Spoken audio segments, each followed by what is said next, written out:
এক মোটরসাইকেল আরোহীকে বাঁচাতে গিয়ে ধান বোঝায় লরি পাল্টি ঘটনায় গুরুতরভাবে জখম হয়ে 5 জন। স্থানীয় সিভিক ভলেন্টিয়াররা তাদের উদ্ধার করে প্রথমে কুস্তাউর ব্লক প্রাথমিক স্বাস্থ্যকেন্দ্রে নিয়ে আসেন।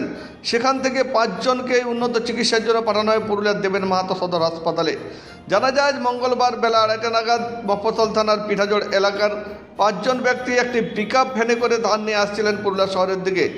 ডুমুরটি এলাকায় একটি মোটরসাইকেল আরোহী ঢুকে গেলে তাকে বাঁচানোর জন্য পিকআপ ভ্যানটির সাইডে কাটতে গিয়ে রাস্তার উপরে পাল্টে খেয়ে যায়। পিকআপ ভ্যানে থাকা 5 জনই গুরুতরভাবে জখম হয়।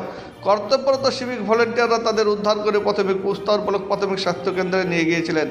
সেখান থেকে 5 জনকে উন্নত চিকিৎসার জন্য পাঠানো হয়েছে পুরুলিয়ার দেবেন মাহাতো সদর হাসপাতালে। বর্তমানে পুরুলিয়ার দেবেন মাহাতো সদর হাসপাতালে চিকিৎসাধীন রয়েছেন 5 জনেই। তাদের বাড়ি পুরুলিয়া মফস্বল থানার পিঠাজোড় গ্রামে।